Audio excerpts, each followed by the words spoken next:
A federal grand jury has just indicted Donald Trump, and within minutes, Republican governors across the country began rushing into an emergency power summit about the future of their own party, Washington, D.C., 8:17 in the morning. At that exact moment, an unusual legal notification moved through the federal court system in the capital of the United States, quietly at first, procedurally, almost bureaucratically. A federal grand jury had formally issued a criminal indictment against Donald Trump. Let that land for a moment. This is not a political statement. This is not a congressional debate. This is a procedural act inside the federal criminal justice system. And when that act occurs, the machinery of the United States government begins to move, because an indictment from a federal grand jury is not commentary. It is the legal ignition point of a prosecution. Now, here is where the situation immediately becomes larger than a courtroom. Within minutes of the filing appearing inside the federal court in Washington, multiple Republican governors from across the country were reportedly moving toward an emergency gathering of state-level party leadership. Pause there. A federal criminal prosecution on one track. A party leadership emergency summit on another. Two systems moving at the same time. This is where you need to understand the context. What we are watching is not just a legal event.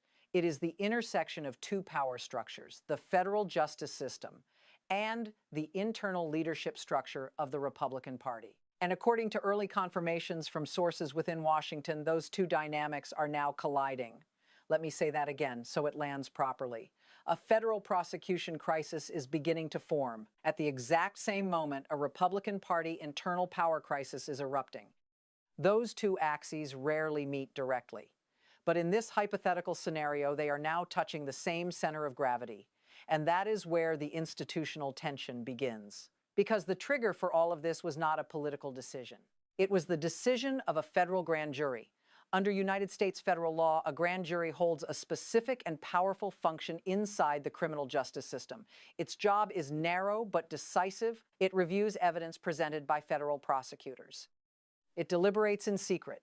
And it votes on one fundamental question: is there sufficient probable cause to bring criminal charges? In this scenario, the grand jury has voted yes. The indictment has been approved. And the moment that document is filed with the federal court, something important happens. The legal system transitions from investigation to prosecution procedure. The gears begin to turn. Court scheduling mechanisms activate. Summons procedures become possible. The case enters the jurisdiction of the federal judiciary. This is what lawyers call the procedural threshold. And once that threshold is crossed, the matter is no longer hypothetical. It becomes a structured legal process governed by the federal rules of criminal procedure. Now, the first formal confirmation of the indictment comes from the United States Department of Justice. According to officials speaking publicly about the filing, the indictment was issued by an independent federal grand jury after a review of evidence presented by federal prosecutors. That distinction matters a lot. Because in the United States system, the Department of Justice does not control the vote of a grand jury. Grand juries operate as an independent procedural body within federal criminal law. Prosecutors can present evidence, but the jurors decide whether charges proceed. And if the jurors vote to indict, the case moves forward into the court system. That is exactly the procedural stage that now appears to have been reached. Here is where the institutional architecture begins to take over. Once an indictment is filed, a federal judge becomes the central authority over the next steps. The court may issue a summons, or potentially a court appearance order. Initial scheduling procedures are established. From that point forward, the case operates inside the federal judiciary. This is where the narrative shifts from personalities to institutions.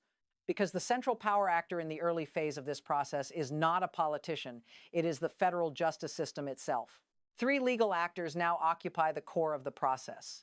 First, the federal grand jury, which triggered the indictment. Second, the Department of Justice responsible for prosecuting the case. Third, the federal judge who controls the courtroom and the procedural calendar. Each of those institutions holds legally defined authority. They can file charges, manage criminal case records, set the timeline of court proceedings. And if any one of those procedural mechanisms changes course, the entire legal trajectory of the case can shift with it. But what makes this situation fundamentally different is not just the prosecution. It is the scale of the power systems now reacting. Look at the institutional layers involved: the Department of Justice, the federal court system, and now the governors of multiple Republican states scrambling to convene an emergency leadership meeting. This is not a congressional vote.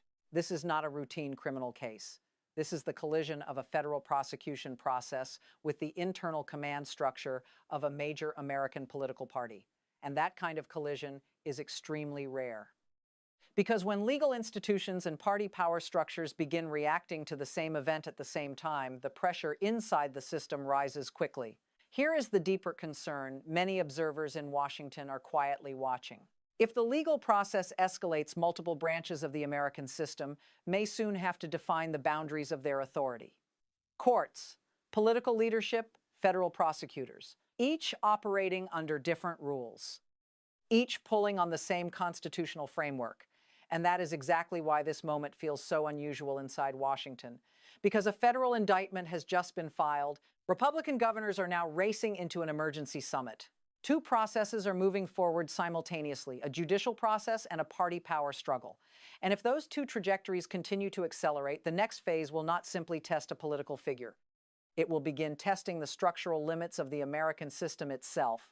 What follows now is not speculation, it is procedure. Because once a federal grand jury issues an indictment, the American legal system moves according to a very specific sequence, quietly, methodically, but with enormous consequences. Let us walk through the escalation. Step 1, grand jury indictment. A federal grand jury reviews evidence presented by federal prosecutors. It deliberates in secret. No cameras. No public record of the discussion. Then it votes. In this scenario, the jurors voted to approve the indictment against Donald Trump. That vote is the legal ignition point. The investigation phase ends. The prosecution phase begins. And this is where the machinery of the federal court system takes control. Step 2, filing with the federal court. Once the indictment is approved, prosecutors formally submit the document to the federal court. This is not a political filing. It is a judicial one. From that moment forward, the case becomes part of the official docket of the United States federal judiciary, and that shift matters more than most people realize. Because the instant the document enters the federal court system, authority begins transferring from investigators to judges. Let me say that again so it lands properly. The power center of the situation begins moving away from prosecutors and toward the federal bench. Step 3, judicial review. A federal judge now receives the case. The judge does not determine guilt or innocence at this stage, but the judge does something equally important. The judge controls the procedural pathway. Initial review begins. Court administrators process the filing. Legal documentation is verified. Jurisdiction is confirmed. And then the court determines the first procedural steps. This is where the system starts to close options. Because the moment judicial oversight begins, the case enters a structured legal timeline. And legal timelines are powerful things. They create obligations. They create deadlines. They create legal exposure. This is where an event becomes a process. Step 4, the scheduling phase. Now, the court may begin issuing the first procedural orders. A federal judge can schedule an initial court appearance. The court may establish an early pretrial procedural calendar. Legal motions begin to form.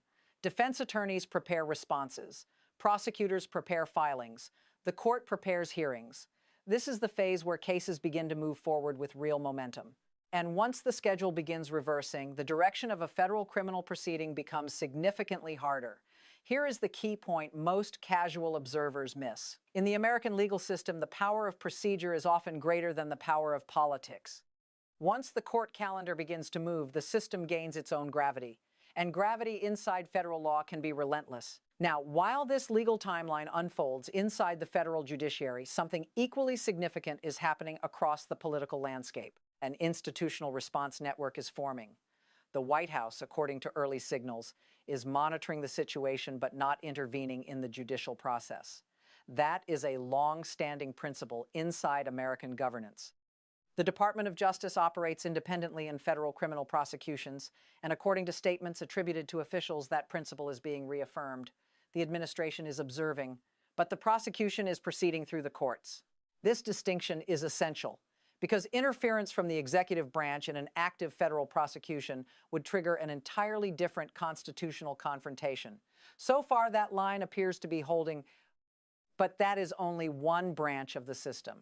Inside the Department of Justice, officials are confirming something equally important. The prosecution will proceed under established federal procedure. No special process, no exceptional court pathway. The case, according to statements from officials, will move through the standard legal framework of the federal court system. This is where the institutional machinery reveals its design. Federal criminal law is built to operate even when the defendant is politically powerful. That is the theory. The coming weeks will test how strong that theory actually is. Now, shift the camera to another branch of government, Congress. Early indications suggest that some congressional leaders have begun requesting internal legal consultations. This is not unusual in moments like this. Members of Congress must evaluate both the political implications and the institutional implications of a federal prosecution involving a national political figure. Questions begin to surface. What oversight responsibilities exist? What hearings may be requested? What legislative authorities might be invoked? And this is where things begin to move beyond the courtroom, because the legislative branch is designed to respond when institutional pressure rises. Now, move one step further out in the political system. The Republican governors. While the legal process continues inside Washington, reports indicate that multiple Republican governors have called for an emergency leadership meeting. Their focus is not the prosecution itself. Their focus is the political structure of the party, strategy, leadership alignment, electoral implications. This is where the second axis of this crisis becomes visible. On one side, a federal criminal prosecution moving through the courts. On the other, a party leadership structure scrambling to determine its response. Two systems reacting to the same trigger. And here is where the constitutional tension becomes more visible. Because American law provides clear procedures for criminal prosecutions, but it provides very few precedents for how political institutions behave when one of their most powerful figures enters that legal pipeline. This is where constitutional questions begin to surface. How far can federal judicial power extend in cases involving national political figures? How do political organizations adjust when a legal process unfolds in parallel with electoral strategy? And perhaps most importantly, where exactly is the boundary between law enforcement authority and political power? Legal scholars often use a particular phrase when systems face this kind of pressure: a constitutional stress test. That phrase is now circulating quietly among observers in Washington because historical precedents for situations like this are limited, very limited. And when precedent is thin, the behavior of institutions becomes unpredictable, which brings us to the procedural milestones everyone in Washington is now watching. First, the initial court appearance. Second, potential legal motions from both the prosecution and the defense. Third, the procedural decisions issued by the federal judge overseeing the case. Each one of those steps can redirect the trajectory of the entire process. Each ruling can open a legal pathway or close one permanently. In the language of federal law, every ruling shuts or opens a legal door, and those doors determine the direction of the case. Which brings us to the larger picture. At this moment, the United States institutional framework is operating under visible pressure. A federal prosecution process is moving forward. At the same time, a strategic crisis is unfolding inside the leadership structure of the Republican Party. The judicial system is activating its procedures. The political system is recalibrating its power structure. And the American system of checks and balances is now entering what may become one of its most revealing stress tests in modern political history. And this is where the situation stops being about the filing of an indictment and becomes a question about the direction of the entire system.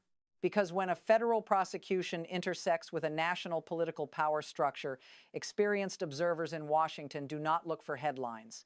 They look for indicators. Signals that reveal where the institutional balance is moving. Right now, there are 6 indicators that may tell us which direction this moment is heading. The first is the initial procedural decision from the federal judge overseeing the case. This will not determine guilt, but it will determine the tempo. How quickly does the court move? Does the judge establish an aggressive procedural calendar or a slower one? Federal judges control the pace of litigation, and pace often determines pressure. And pressure changes political behavior. Here is the point many viewers miss. When a judge sets the first schedule, the legal clock starts ticking. And once that clock begins, every actor in the system must react. The second indicator comes from the Department of Justice itself. Officials inside the department must decide how assertively they intend to pursue the case. Will prosecutors move quickly? Will they request accelerated hearings, or will they allow the case to advance through a slower procedural track? The tone of that prosecutorial strategy can shape the entire legal environment surrounding the case. Because federal prosecutors do not just present arguments, they manage the momentum of the prosecution. Now watch the third signal, the outcome of the emergency meeting among Republican governors. This gathering may reveal whether the party leadership intends to consolidate behind Donald Trump or whether divisions begin to surface inside the Republican power structure. This matters more than many people assume, because American political parties are not merely campaign organizations. They are power coordination systems. If governors begin moving in different directions, that fragmentation can reshape the political landscape very quickly. Now shift to the fourth indicator. The reaction from congressional leadership. Members of Congress have several institutional tools at their disposal. They can call hearings, they can demand briefings, they can initiate oversight processes, or they can decide to remain largely silent. Each of those choices sends a signal about how the legislative branch intends to position itself during this moment. And remember something crucial. Congress is one of the core pillars of the checks and balances structure. When Congress moves, the balance of institutional pressure changes. The fifth indicator involves the next legal actions inside the case itself. Legal motions, procedural challenges, requests for dismissal, requests for evidentiary review. Every motion filed inside a federal courtroom is not simply legal argument. It is also strategic positioning. And sometimes the most important battles in federal law occur not in trials, but in procedural filings long before the trial ever begins. Finally, the sixth indicator may be the most revealing of all: how the federal court system as a whole handles the progression of the case. Will appellate courts become involved? Will jurisdictional questions emerge? Will procedural disputes climb the judicial ladder? Because when cases move through multiple levels of the federal judiciary, the institutional weight of the process increases dramatically. And that brings us to the three broad pathways this moment could follow. The first possibility is institutional stabilization. In this scenario, the legal process continues through the courts while the political system absorbs the shock. The prosecution proceeds. The courts manage the case. Political actors adjust their strategies, but the system itself remains stable. This has happened before in American history. The machinery of law operates. Politics adapts around it. The second possibility is procedural escalation. Legal disputes multiply.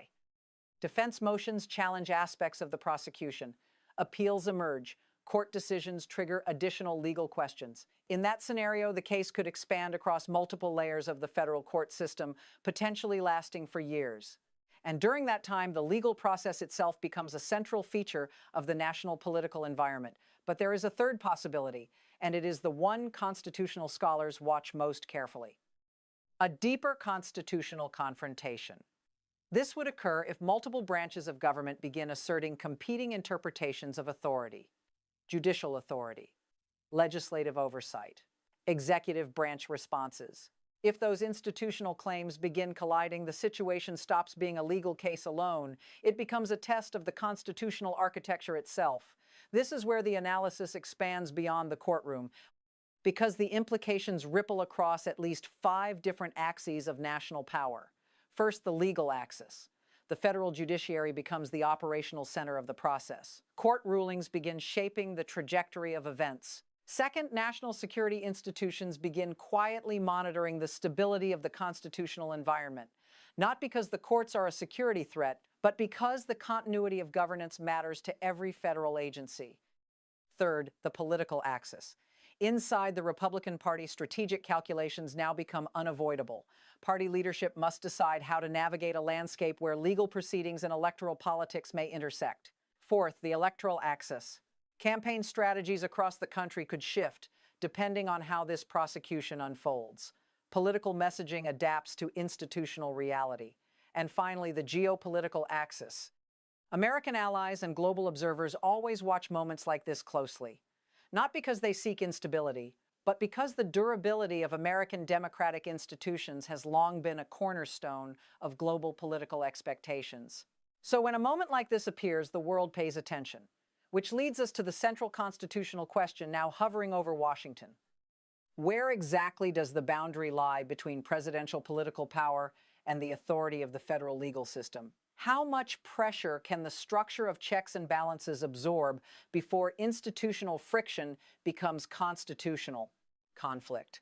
And perhaps the most important question of all, if multiple centers of power in the United States government begin pulling on the same constitutional framework at the same time, does the system still possess the internal strength to stabilize itself, or are we witnessing the opening stages of a far more consequential test of American institutional resilience?